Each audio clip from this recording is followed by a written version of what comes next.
जाना था जापान, पहुंच गए चीन। बस ऐसा ही कुछ समझ लीजिए मेरे साथ में भी हो गया। हाँ, जापान और चीन जितना फासला तो नहीं है, लगभग कुछ 200 किलोमीटर का है। हुआ ये कि मुझे जाना तो था कानपुर, पर किसी ने मुझसे कहा कि मियाँ, अगर आप गंगा किनारे सफ़र कर रहे हैं तो कानपुर से पहले फर्रुखाबाद और कन्नौज ज़रूर जाइएगा। छोटे शहर हैं मगर इतिहास और चरित्र बहुत बड़ा है। तो मैंने भी सोचा कि हाईवे पर तो सभी जाते हैं, क्यों ना थोड़ी ऑफ रोडिंग की जाए। वैसे भी हमारा देश ऑफ रोड्स में ही तो बसा है।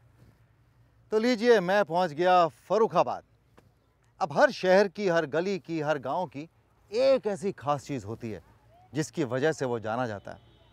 जैसे रायगढ़ के हापुस आम, इलाहाबाद के अमरूद, कश्मीर के सेब, नागपुर के संतरे, ठीक उसी तरह फर्रुखाबाद जाना जाता है अपने आलू के लिए। जी हाँ, ठीक सुना आपने और सही देख रहे हैं आप। इस समय मेरे इर्द गिर्द चारों ओर सिर्फ आलू ही आलू हैं। नमस्कार, आ जाओ, आ रहा हूँ। आओ। आलू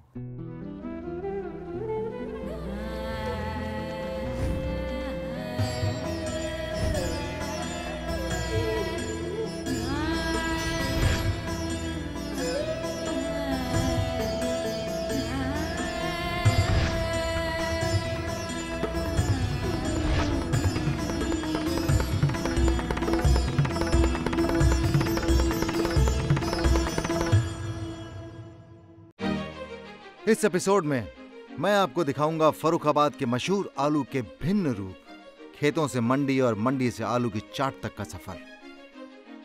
देखूंगा हाथ का करिश्मा, फर्रुखाबाद के जरी की कारीगरी का कमाल।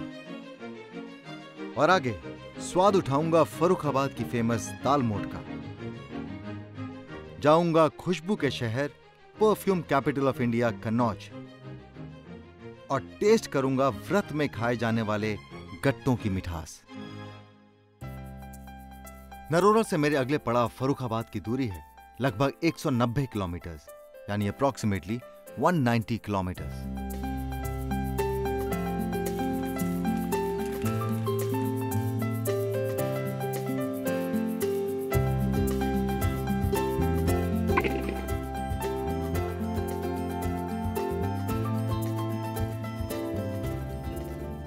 नमस्कार भैया। नमस्कार सर। क्या नाम है आपका?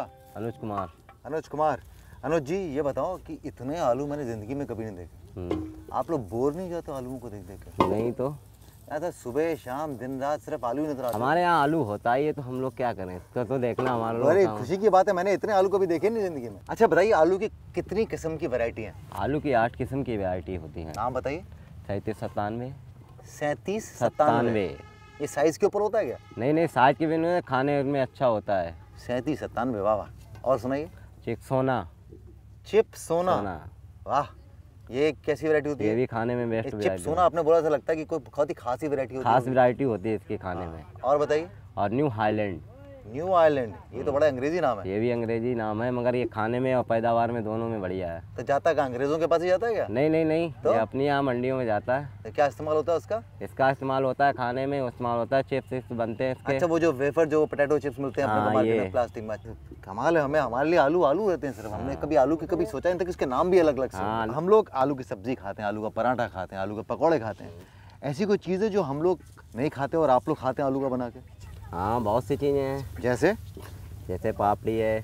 पापड़ी क्या हुई? आलू पापड़ी, इसके आलू के छोड़ के फोड़ के किए जाते हैं। हाँ, ये मुझे खाने को कहाँ मिलेगा? खाने को आपको मिल जाएगा मंडी में, जो भुन के मिलेगा, जो बेस्ट होता है चिक सोना। हाँ, वो इस बार आपको मंडी में मिलेगा भुना हुआ। तो अगर मैं आपसे ये गुजारिश करूं कि आप मेरे साथ चलें मंडी तक, तो चलेंगे? चलेंगे, हमें क्या चलेंगे। ये हुई ना, ये हमारे देश है। हमारे गांव के लोग कितने शरीफ और कितने हेल्पफुल होते हैं। चलिए।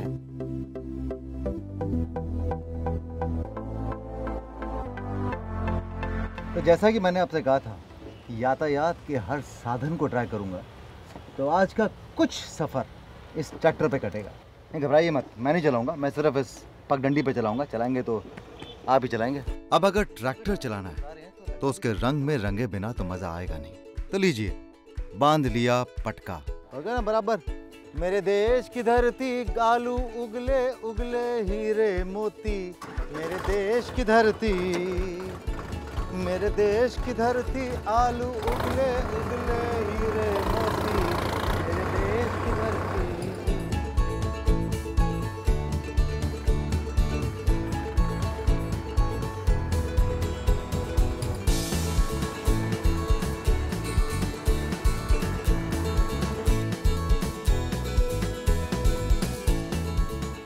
आज आलू की मंडी में पहली बार मेरा आना हुआ है। आपको पता है, फर्रुखाबाद में 8 मिलियन टन आलू पैदा होता है हर साल और फिर यहां से वो देश विदेश में भेजा जाता है। आपके हमारे घरों में जो आलू बनता है उसका बहुत बड़ा हिस्सा यहीं इसी मंडी से जाता है। आलू की गंगोत्री है फर्रुखाबाद। मैं पहली बार आलू की मंडी में आया हूँ। अच्छा हाँ, ये बताना, हरे आलू फेंक देते हैं क्या? नहीं नहीं, इसके चिप्स बन जाते हैं। हरे आलू के? पर हरा आलू कहते हैं तो बचपन से ऐसा है कि हरा आलू जो है वो खराब हो जाता है, मगर इसका केमिकल डाल के इसको हरापन, इसका यानी कड़वापन दूर हो जाता है और इसके चिप्स बनते हैं। मेरे सामने ये आलू को रेत में भून रहे हैं। सुना तो मैंने भी कि रेत का भुना हुआ आलू और जंगल में खड़ा हुआ भालू, दोनों के जलवे अलग ही हैं।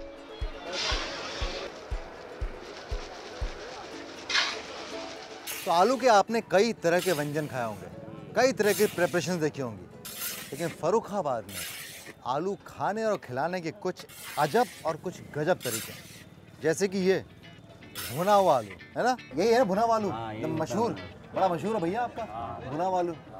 कैसा बनाते हो ये? ऐसे तो मूंगफली बनते हुए देखा मैंने। तो मूंगफली की तरह बनता है ये आलू। मूंगफली की तरह बनता है। आलू आए, आलू को अपनी रेती में डाला, पकाया, नमक वमक डाला और खिला दिया। क्या बात है। तो जब खाते हैं तो रेती मुंह में नहीं आती? नहीं नहीं नहीं, इसको छान लिया जाता है छलने से। क्या बात, कैसा करते हो जरा दिखा दो एक बार। से ये ना, इसके जो ऊपर वाला पपड़ा होता है ना, वो भी चला जाता है।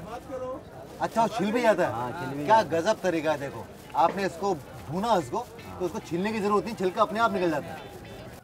भाई वाह, हमारे देश में कमाल कमाल की रेसिपीज हैं। तुकबंदी को अब जरा विराम देते हैं और चखते हैं ये आलू जो कि परोसा गया है हरी तीखी चटनी के साथ। मजा तो आया, मजा तो आया। अब या तो एक आलू का मजा है या मिट्टी का मजा है, पता नहीं, ये है बहुत टेस्टी।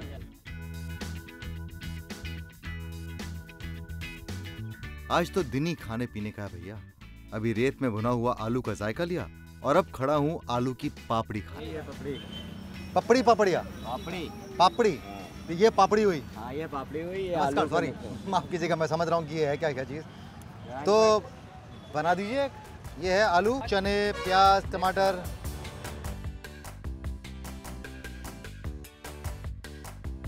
देखिए तो सही, क्या मसालेदार पापड़ी बन रही है।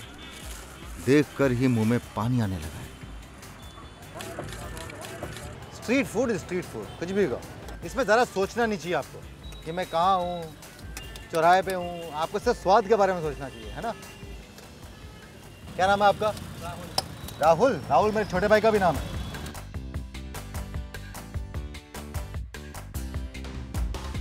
लीजिए, आ गई मेरी पापड़ी प्लेट मेरे हाथ में। गजब। मुंबई की सेव पूड़ी, दिल्ली की चाट पापड़ी और फर्रुखाबाद की आलू पापड़ी चाट का कोई जवाब नहीं। मजा आ गया, मजेदार, लज्जतदार। मैं निकलता हूँ यहाँ से। Thank you very very much, thank you. आप कहीं ऐसा तो नहीं सोच रहे कि फर्रुखाबाद में बस आलू ही होता है? आलू के अलावा तो यहाँ कुछ होता ही नहीं। अगर आपकी सोच इस दिशा में जा रही है तो प्लीज उसे रोकिए, क्योंकि फर्रुखाबाद ना केवल आलू के लिए मशहूर है, बल्कि यहाँ के लहंगे भी बहुत मशहूर हैं। फर्रुखाबाद का एक हुनर है जो कि लड़कियों और महिलाओं में बहुत ज़्यादा पॉपुलर है। उसे जरदोजी कहते हैं। अब जाहिर सी बात है कि मेरा वास्ता जरदोजी के साथ में पड़ता नहीं है, तो मुझे इसके बारे में बहुत कम जानकारी है। लेकिन इसके बारे में जिन्हें जानकारी है, आइए उन्हीं से पूछते हैं कि जरदोजी होता क्या है। जरदोजी का मतलब होता है सोने के तारों को या चांदी के या सिल्वर के तारों को उसके साथ सीना, जरी को सीने को जरदोजी बोलते हैं। तो और कहाँ जरदोजी का इस्तेमाल होता है? जरदोजी का जो चीज़ें बनती हैं हमारे यहाँ, जो प्रोडक्शन होता है, लहंगा मेन चीज़ तो है, जो शादियों में ज़्यादातर अमूमन लहंगे चलते हैं। उसके बाद साड़ी है, सूट है, और दुपट्टा है, ड्रेसेस बन रही हैं आजकल। हम ये भी देख रहा हूँ बहुत से लोगों के यहाँ चश्मे लग गए हैं जी, मतलब कि बहुत ही प्रिसिशन का काम है। बहुत बहुत इसमें चमक पड़ती है आँखों पे, तो चमक की वजह से लोगों की आंखें वीक हो जाती हैं। फर्रुखाबाद में कितने सालों से, कब से ये काम चल रहा है? पहले उस्ताद कल्लू काले खां हुए हैं जी। तो सबसे पहले उन्होंने यहाँ पे 1962 में कारखाना लगाया जी। हमारे यहाँ। बिजनेस पॉइंट ऑफ व्यू से मतलब ये कहिए ये जो एक फील्ड है, क्या ये डाइंग है? मतलब यंगस्टर्स जो हैं क्या वो इसकी उनका इस प्रति रुझान है? नई जनरेशन आ रही है, वो या तो सर्विस करना चाहती है या किसी अपने शोरूम पे सेलमैन वगैरह बनना पसंद करते हैं, लेकिन कारीगर बनना पसंद नहीं करते। अब ये समझ लीजिए कि लगभग 11 घंटे काम करने पर कारीगर को सिर्फ 270 या 280 रुपये मिल पाते हैं। सुना आपने, एक कारीगर दिन भर करते हैं, 11-12 घंटे काम करते हैं बारीकी का, और उसके बाद सिर्फ 200-300 रुपये उनको मिलते हैं। तो अगली बार जाएं तो इतनी ज़्यादा मांडवली, इतनी ज़्यादा बार्गेनिंग ना करें। जी, ये बटर पेपर पे पहले जो होता है उस पर डिज़ाइन बनाते पेंसिल से जी। उसके बाद वो गुदाई होती है उसकी, उससे छपता है, छपाई के बाद काम चालू होता है। हुनर की रंगत, मेहनत का पसीना, हाथ का करिश्मा, हर एक लहंगे को नगीने की तरह तराशते ये हाथ। अगर आप ये मंजर देख लो तो आपके मन में इस कारीगरी के लिए इज्जत लाख गुना बढ़ जाएगी, जैसा आज मेरे मन में बढ़ गई। तो ये आपने कहा कि ये डिजाइन बन रहा है? जी जी, बिल्कुल ऐसा कैसे? Exactly as it is. Sorry, इस लहंगे को बनने में कम से कम 1.5 महीना लगेगा। 1.5 महीना लगेगा। जी। आज से पहले जब कभी भी ऐसी किसी दुकान पर गया तो कभी ये ख्याल नहीं आया कि एक एक लहंगे के पीछे कितनी एकाग्रता, बारीकी और कला का संगम है। ये कली लहंगे की एक है, इसकी 10 अच्छा। कलियां जुड़ती हैं तो एक लहंगा बन जाता है। अच्छा, ये कली इतनी भारी है, 10 कलियां जुड़ने के बाद कितना भारी होगा? इस तरह से जैसे ये दिखा हाँ। कली जुड़ी हुई। करेक्ट। जी। तो ये कहाँ पे, सिर्फ इंडिया में ही है या बाहर भी भेजते हैं? नहीं, इंडिया के अलावा एक्सपोर्ट भी होता है ये, अच्छा। और एक्सपोर्ट यूके जाता है माल, यूएसए जाता है, कनाडा, ऑस्ट्रेलिया, मलेशिया, जहाँ श्रीलंका। जी, जहाँ एशियन है वहाँ जाता है ये। अच्छा। जब आप एक प्रोसेस देख लेते हैं, जब आप जान जाते हैं कि जो आप देख रहे हैं उसके एक एक धागे में कैसे किसी ने अपनी कला पिरोई है, तो आपके देखने का नजरिया ही बदल जाता है। हमारे यहाँ फिल्मी इंडस्ट्री में भी बहुत लहंगे जाते हैं बन के, और जो फिल्म देवदास थी उसमें ऐश्वर्या राय या माधुरी दीक्षित ने जो लहंगा पहना था वो भी यहीं फर्रुखाबाद का हमारा बना हुआ था। जो मैं देख रहा हूँ वो जादूगरी है, और ये लहंगों पर खिली जादूगरी हमारी फिल्मों की हीरोइन से लेकर देश विदेश तक जाती है। लहंगों का एक्सपोर्ट फर्रुखाबाद से बहुत बड़ी मात्रा में होता है।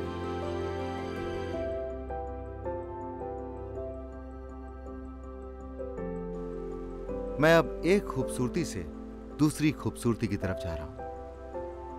गंगा की खूबसूरती को कैसे सरकार बरकरार रखने की कोशिश कर रही है, ये जानने मेरे सामने कल कल बहती धारा को स्वच्छ रखने में नमामि गंगे अभियान का बहुत बड़ा हाथ है।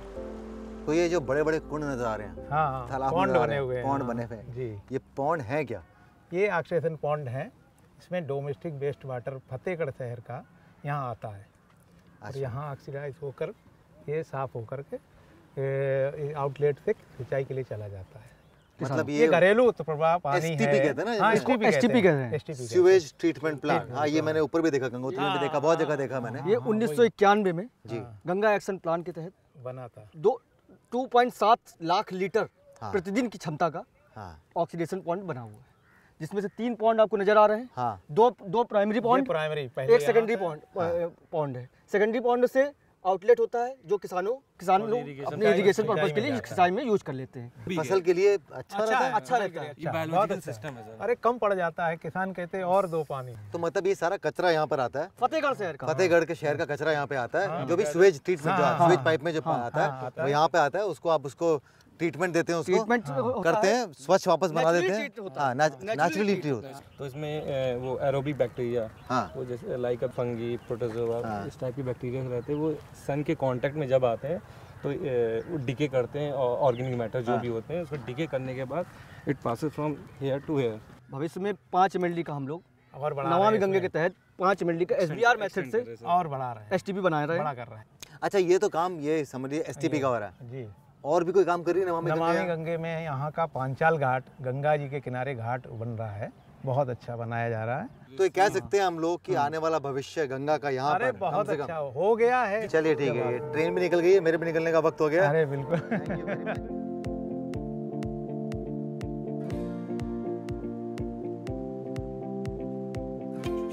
बचपन, इंसान कितना ही बड़ा हो जाए मगर कभी ना कभी ये बचपन और वो बचपन के दिन हमारी जिंदगी में लौटकर आते जरूर हैं। मन हो ही जाता है कि नीले काले लाल कंचों पर हाथ आजमा ही लिया जाए।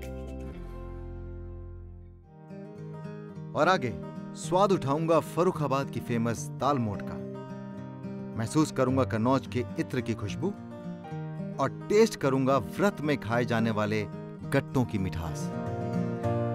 जय जय गंगे, जय जय गंगे, नमामि गंगे, नहीं रुकेंगे, हम स्वच्छ करेंगे।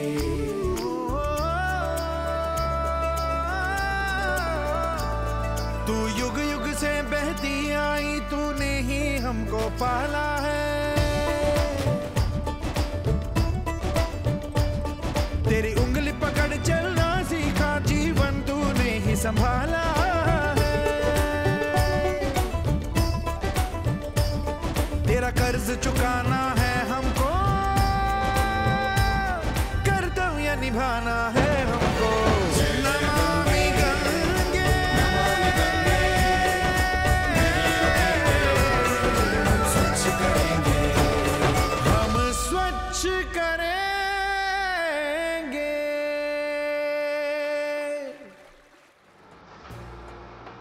कभी रेत का भुना हुआ आलू तो कभी पापड़ी का चटकारा, और अब मैं जहां आ गया हूं वो भी फर्रुखाबाद की स्पेशलिटी है, दाल मोठ।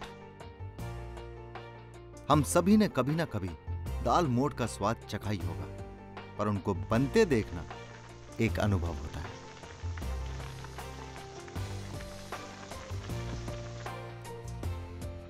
चालीस 45 साल पुरानी दाल मोठ की पुश्तैनी दुकान, जहां अलग अलग किस्म की दाल मोठ मिलती है। जिस तरह से फर्रुखाबाद के आलू मशहूर है, जिस तरह से फर्रुखाबाद की जरदोसी मशहूर है, उसी तरह से फर्रुखाबाद की दाल मोठ भी मशहूर है। सही कहा मैंने, है ना? बहुत मशहूर है, क्योंकि मैं जहाँ गया उन्होंने बोला कि फर्रुखाबाद जाने से पहले दाल मोठ जरूर खा के जाइएगा। तो क्या बात है जो फर्रुखाबाद की दाल मोठ को इतना पॉपुलर बनाती है? हमारे यहाँ के मसाले हैं और बनाने की तरीका जो है बनाने का तरीका है वो अलग है। तो जहाँ पे चूंकि आलू बड़ा फेमस है, आपकी दाल मोठ में आलू भी डलता है? ये पड़ता है। पड़ता है? जी हाँ। चल दिखाइए, मैंने कभी आलू के साथ दाल मोठ कभी देखी नहीं है। जी देखिए, जरा चखाइए। देखिए ये अब ये कौन कौन सी है? ये सेम का बीज है, बहुत फेमस आइटम है ये। मैंने भी बहुत सी दाल मोठ ट्राई की हैं, मगर यहाँ की दाल मोठ की बात ही कुछ अलग है। गजब आइटम है। इस दुकान पर मिलने वाली दाल मोठ की रेसिपी भी इनकी अपनी है, बहुत उम्दा टेस्ट है। और ये हुई अपनी दाल मोठ। हाँ, मज़ा आ गया। अब एक काम कीजिएगा, इतनी स्वादिष्ट है तो 3 डब्बे इन तीनों के पैक कर दीजिए। फर्रुखाबाद से मैं निकल पड़ा हूँ कन्नौज के लिए। दोनों शहरों में दूरी है लगभग 60 किलोमीटर, यानी अप्रोक्सीमेटली 60 किलोमीटर। खुशबू से सरोबार है ये शहर तेरा, गलियां चौराहे और ये मन तेरा। Kannauj, a perfume capital of India, खुशबू का शहर। यहां आते ही मैं सबसे पहले इत्र की खुशबू को महसूस करने पहुंच गया एक इत्र की पुरानी दुकान पर।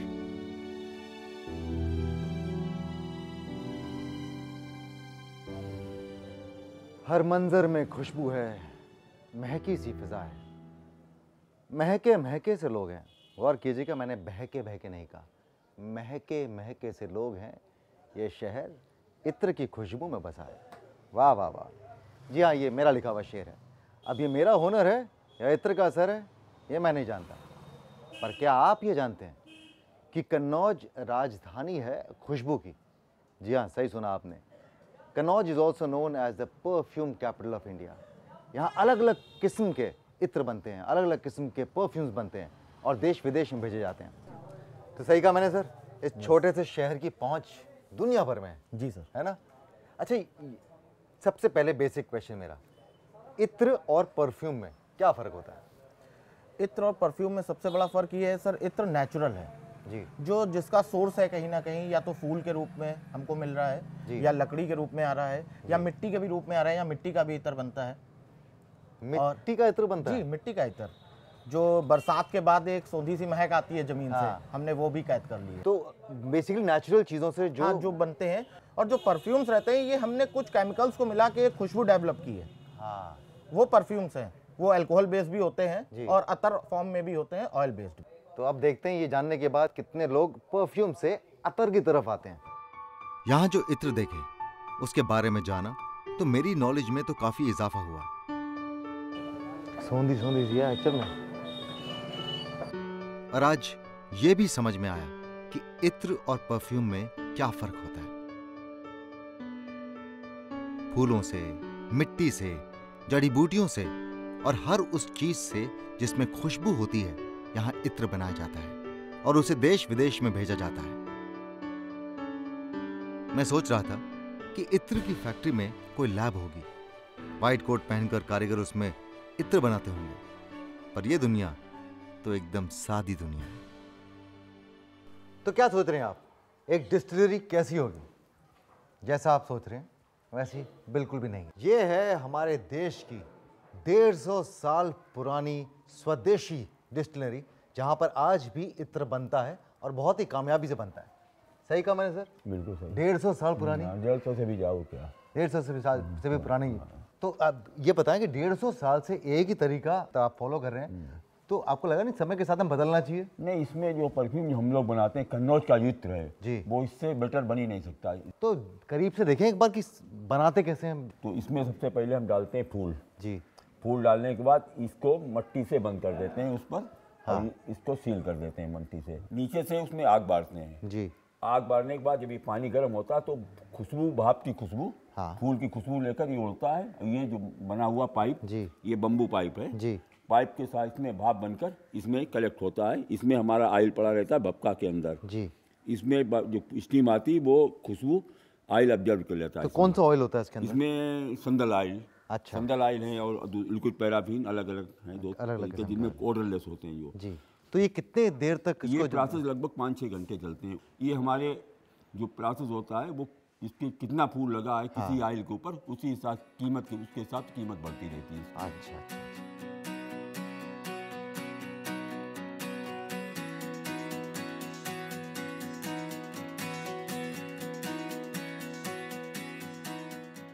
छप्पर के नीचे कॉपर और तांबे के बड़े बड़े बर्तनों में बन रहा है यहाँ कन्नौज का मशहूर बेस्ट क्वालिटी का इत्र। कहते हैं किसी शहर को देखना हो तो उसकी गलियों में चलो, वहां के लोगों से मिलो, उनसे बातें करो और महसूस करो उनकी खुशबू को। इत्र की खुशबू से निकलकर अब मैं गट्टे की महक को ढूंढने निकल पड़ा हूं। सुना था कि कन्नौज जाओ और गट्टे ना खाओ तो बात कुछ ऐसी ही होगी कि आगरा गए और पेठा ना चखा। जब मुझसे किसी ने कहा कि गट्टे जरूर खा के जाइएगा तो मैं बड़ा खुश हुआ। मैंने कहा तो राजस्थान में गट्टे कन्नौज में या कर रहे हैं, जाके पता करते हैं। लेकिन जब यहाँ पर आया तो मैंने देखा कि ये हमारे राजस्थान वाले गट्टे नहीं है, ये कन्नौज के गट्टे हैं जी, है ना। और ये कन्नौज के गट्टे जो हैं ये अलग किस्म के, हम तो इसे पतासे बोलते हैं। बताशे गट्टे कौन से? गट्टा ये होगा। गट्टा ये हुआ, ये तो पट्टे लग रहे हैं, नाम गट्टे हैं इनके। किस चीज़ के बने हैं? अरे वाह, इसमें तो बहुत कुछ है। इसमें चीनी, काजू, किशमिश, इलायची, केवड़ा, बादाम, पिस्ता, अखरोट, चिरौंजी और गुलाब अतर। कलावती गट्टे की मशहूर दुकान, और स्वाद की तो बात ही क्या। इसीलिए तो थोड़ा खाया और बहुत बंधवाया। कुछ अधूरे ख्वाब, कुछ बिखरी यादें, कुछ इतिहास के पलटते पन्ने और कुछ वो अतीत की महक। कन्नौज की मिट्टी में भी एक इतिहास दबा है, कुछ कहानियां दफन हैं। जहानिया मस्जिद, कहा जाता है बादशाह हुमायूं ने इसे बनवाना शुरू किया था पर अधूरा रह गया। पृथ्वीराज चौहान हो या जयचंद, बहुत सी कहानियां हैं इस कन्नौज की मिट्टी में। कभी आइए और कान लगाकर सुनने की कोशिश कीजिए, कुछ ना कुछ जरूर सुनाई देगा। सफर का आगाज भी होता है तो उसका अंत भी होता ही है। एक बार फिर भर लिया है गंगा जल मैंने, फिर बहूंगा तेरी धारा के संग, बस यही प्रण लिया है मैंने। तो फर्रुखाबाद और कन्नौज घूमकर बहुत मजा आया। ये शहर सिर्फ नाम के छोटे होते हैं पर यहाँ के लोग बहुत बड़े होते हैं।